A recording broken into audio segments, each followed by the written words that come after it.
তোমাকে একটা জিনিস করতে হবে, সেই জিনিসটা হচ্ছে ডিট্যাচমেন্ট। তোমাকে এই মানুষটার থেকে সম্পূর্ণভাবে আলাদা হতে হবে, নিজের সেলফ রেসপেক্টটাকে মেনটেন করতে হবে, নিজেকে আগে সম্মানটা দিতে হবে, সম্পূর্ণভাবে কাট অফ করতে হবে। একটা গল্প যখন তুমি শেষ করবে তবেই গিয়ে নতুন গল্পটা শুরু হবে। তোমাকে এই গল্পটা এখানেই শেষ করতে হবে। ওকে কিছুতেই ভুলতে পারছি না, কি করা উচিত? পাগল হয়ে যাচ্ছি। কি করে ভুলবো একটা মানুষকে, যেই মানুষটাকে এত ভালোবেসেছি, সেই মানুষটাকে কি করে ভুলবো? সারাক্ষণ ফোনের দিকে নজর থাকে যে কখন ও আমাকে মেসেজ করবে, কখন আমায় কল করবে, বা কখন আমার মেসেজের উত্তরটা দেবে।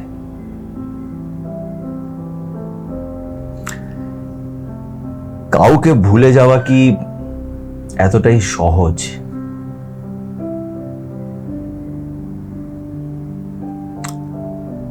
না,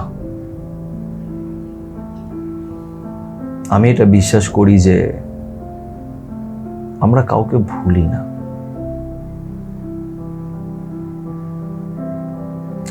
একটা মানুষ যে একসময় ভগবান ছিল, যে একসময় সবকিছু ছিল, আজও সেই মানুষটা আছে, কিন্তু আজ সেই ব্যাপারটা আর নেই। আমি নিজে হয়রান যে কিভাবে এই মানুষটাকে আমি আর মনেই করি না। তার নাম শুনলে কিছুই ফিল হয় না, কিন্তু সেই মানুষটাকে আমার মনে আছে। সময়, পরিস্থিতি এমন একটা জিনিস, সবকিছু পাল্টে রেখে দেয়। শুধু সময়টা দিতে হবে আর নিজের উপরে বিশ্বাস রাখতে হবে। আর সব থেকে ইম্পর্টেন্ট, নিজের সেলফ রেসপেক্টটাকে বেচে দিলে হবে না, নিজের সেলফ রেসপেক্টটা ধরে রাখতে হবে। নমস্কার, আমি সুমন্ত। আজকে কিছু মনের কথা তোমার সাথে শেয়ার করব। জাস্ট কিছুদিন আগেই একটি ছেলে আমাকে বলছে যে দাদা, ওকে কি করে ভুলবো এই মানুষটাকে যাকে আমি এত ভালোবেসেছিলাম, যে এটা দাবি করতো যে আমাকে খুব ভালোবাসে, কিন্তু এখন সেই মানুষটা সম্পূর্ণ অচেনা হয়ে গেছে, নিজের লাইফে বেশ ভালোই আছে, কিন্তু আমি ওকে ভুলতে পারছি না। কি করে ভুলবো? এই বিষয়টা কি এন্ড অব্দি দেখো প্লিজ। কিছু কথা আজকে শেয়ার করব, আর বলবো যে কি করে একটা মানুষ থেকে তুমি মুভ অন করতে পারো, অ্যাকচুয়ালি কি করে মুভ অন করতে পারো। তাই সাথে থেকো, ভিডিওটা এন্ড অব্দি অবশ্যই দেখো। খুব কষ্ট হয় জানো তো, যখন একটা মানুষকে তুমি নিজের মন থেকে নিজের ইমোশনসগুলো হোয়াটসঅ্যাপে মেসেজ করে তুমি যখন তাকে লেখো, কেঁদে কেঁদে যখন একটা মানুষকে তুমি মেসেজ করো, আর সেটার উত্তর হয়তো আসেই না, সিন করে ছেড়ে দেওয়া হয়, বা উত্তরে আসে ঠিক আছে, বা থামস আপ পাঠিয়ে দিল,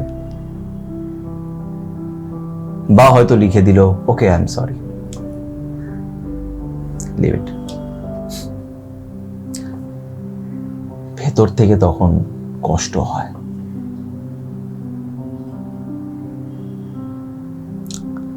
আর তারপরে শুরু হয় যে কি করে এই মানুষটাকে ভুলবো, বিকজ মনে পড়ে বলেই তো কষ্টটা হচ্ছে, বারবার ওর কথা মনে পড়ে যাচ্ছে। এবার আমি একটা কথা বলি,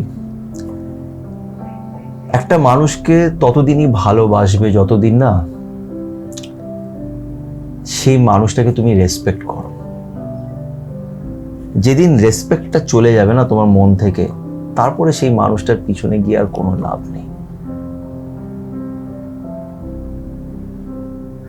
আমি একটা মানুষকে খুব ভালোবাসি, কেন ওর মধ্যে কিছু জিনিস ছিল যেটার জন্য আমি তাকে ভালোবেসেছি।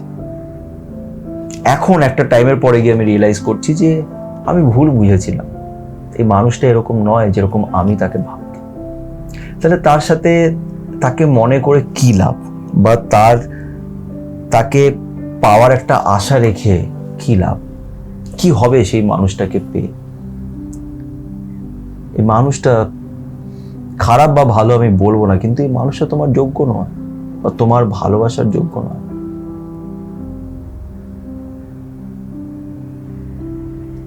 তো প্রথমে তো এই জিনিসটা নিজের মাথায় ঢুকিয়ে নাও যে যেই মানুষটার পেছনে আজকে তুমি পাগলের মতন পড়ে আছো বা যাকে নিয়ে তুমি সারাক্ষণ ভাবছো, সেই মানুষটার কিচ্ছু যায় আসে না যে তুমি কেমন আছো বা তোমার সাথে কি হচ্ছে, তুমি কতটা কষ্ট। সেই মানুষটা শুধু নিজেকে নিয়েই ব্যস্ত, সেলফিশ পারসন, তাই না?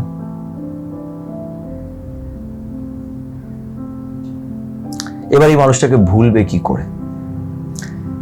আবারও বলবো যে একটা মানুষকে আমরা কখনোই ভুলতে পারি না, কিন্তু সময়ের সাথে আমাদের ফিলিংস গুলো আবছা হয়ে যায়, ফেড হয়ে যায়, আস্তে আস্তে আস্তে আস্তে ফিলিংসটা আমাদের চেঞ্জ হয়ে যায় সেই মানুষটার প্রতি। আর দেখতে দেখতে দেখতে দেখতে একসময় পরে গিয়ে আমাদের আর কিছু যায় আসে না।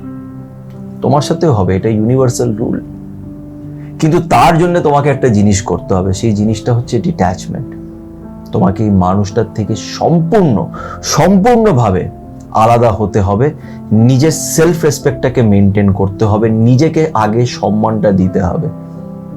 বুঝতে হবে যে তুমি এই মানুষটার জন্য যা পেরেছো করেছো, কিন্তু এই মানুষটা এখন বুঝতে পারেনি, এই মানুষটাকে যেতে দাও। সম্পূর্ণভাবে কাট অফ করতে হবে। একটা গল্প যখন তুমি শেষ করবে তবেই গিয়ে নতুন গল্পটা শুরু হবে। তোমাকে এই গল্পটা এখানেই শেষ করতে হবে। আর একটা জিনিস মনে রাখো, কি বলতো, যখন এরকম হয় তখন আমরা খুব কষ্ট পাই। আমরা ভাবি যে সবকিছুই শেষ হয়ে গেল, হেরে গেল। পড়তে পড়তে পড়তে পড়তে পড়তে এক সময় গিয়ে পিঠটা মাটিতে ঠেকে যায়। যেদিন মাটিতে ঠেকে যাবে না, বুঝে নেবে এর নিচে আর যেতে পারবো না। এবার শুধু একটাই রাস্তা, উপরে উঠতে হবে। এক টাইমের পরে গিয়ে তুমি আস্তে আস্তে উপরে উঠে যাবে। বিশ্বাস করো, আমি একটা কথাও বানিয়ে বা কোনো ডায়লগ দিচ্ছি না, এটাই সত্যি। লাইফ সবকিছুরই হিসেব রাখে, ইউনিভার্স সবকিছুর হিসেব রাখে। ওই যে উপরে যিনি বসে আছেন, উনি সব দেখছেন। উনি জানেন যে আমার এই বাচ্চাটা কষ্ট পাচ্ছে, সে তোমাকে বার করে নেবে, কিন্তু তোমাকেও এফর্ট দিতে হবে। তোমাকে এই মানুষটার সাথে সম্পূর্ণ ডিট্যাচমেন্টে যেতে হবে, সম্পূর্ণ ডিট্যাচড হতে হবে, তবে গিয়ে তুমি এগিয়ে যাবে। বিশ্বাস রাখো নিজের উপরে। কাউকে ভালোবাসাটা পাপ নয়। একজনকে ভালোবেসেছো, উপরে যিনি বসে আছেন উনি দেখছেন, সবকিছুরই হিসেব হচ্ছে। তোমার সাথে খারাপ কিছু হবে না, এই বিশ্বাস নিয়ে এগিয়ে যাও, সব শেষমেশ ভালো হবে।